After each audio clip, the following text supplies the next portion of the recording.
Selamat malam, saya Panembahan Dr. Mistik, host dari podcast Satu Suro Activity. Sekarang Satu Suro Activity bekerja sama dengan Anchor. Aplikasi ini sangat membantu saya untuk membuat dan publish show saya ini. Perlu kalian ketahui, ternyata membuat podcast itu sangat gampang sekali dan 100% gratis. Anchor tidak hanya mempermudah untuk membuat podcast. Dalam hal distribusi pun aplikasi Anchor memiliki banyak jaringan, di antaranya Spotify, Apple Podcast, dan platform podcast lainnya. Tidak perlu berpikir lama, segera download aplikasi Anchor dan bikin podcast kamu sekarang juga, gak pakai lama.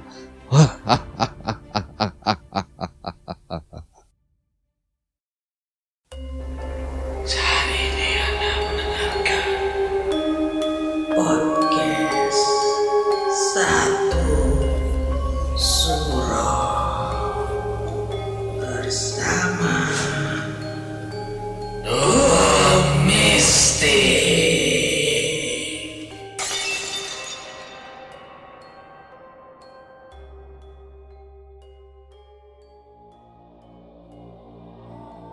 Assalamualaikum warahmatullahi wabarakatuh. Salam. Selamat malam. Rahayu. Para pendengar Satu Suro Activity, saya Panembahan Dr. Mistik. Pada malam hari ini Satu Suro Activity mempersembahkan segmen Kini Aku Jadi Tahu, memberikan informasi cerita Gedung Setan Surabaya. Selamat mendengarkan. Bangunan-bangunan kuno yang kurang terurus atau tidak terurus maka dapat menimbulkan aura-aura mistis dan didiami para makhluk-makhluk astral. Seperti halnya bangunan gedung peninggalan Belanda yang berlokasi di Surabaya, Jawa Timur.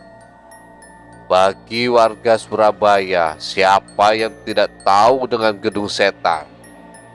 Terletak di Jalan Banyurip, Wetan. Jika dilihat dari kasat mata, bangunan tua itu terlihat besar dan angker. Terlebih jika saat malam hari terlihat gelap seperti tak berpenghuni. Gedung Setan adalah gedung bekas kantor gubernur VOC di daerah Jawa Timur yang telah berdiri sejak tahun 1809. Kemudian setelah VOC meninggalkan Indonesia, Gedung Setan dimiliki oleh Dr. Teng Sio Hi atau Teng Kon Tuan. Gedung ini pernah dijadikan tempat pengungsian orang-orang Tionghoa pada tahun 1948. Gedung Setan berdiri pada lahan seluas 400 meter persegi, terdiri atas 40 ruang yang dijadikan sebagai kamar, dan juga gedung ini memiliki tembok dengan ketebalan hampir 50 cm dengan usia mencapai 2 abad atau 200 tahun.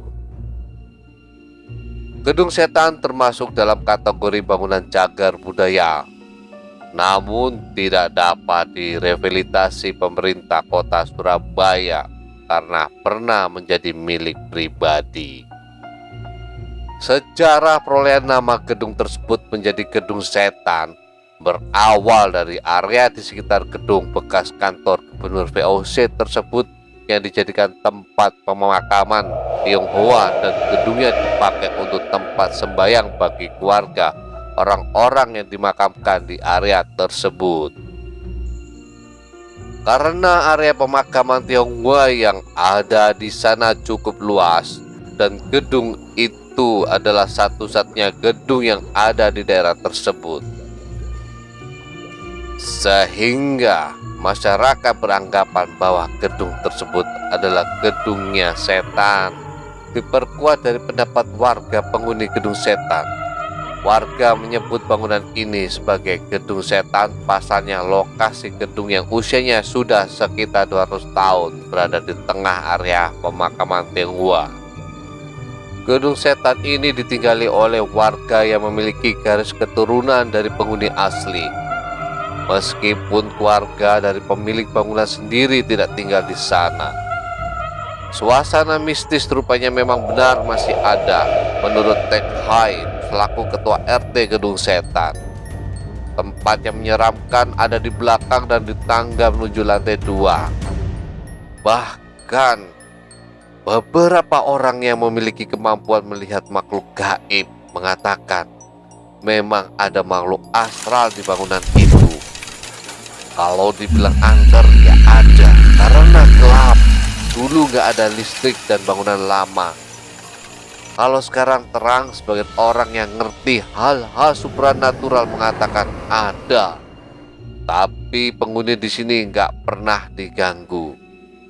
Tapi kadang ya ada orang yang melihat itu. Para pendengar satu Suro Activity, Gedung Setan yang sudah berusia 200 tahunan tetap berdiri kokoh dan menjadi hunian bagi warga. Meskipun sudah dihuni 40 kepala keluarga, tetap saja aura mistis dan kejadian mistis sering terjadi. Para pendengar satu Suro Activity, tetaplah iling lan waspada.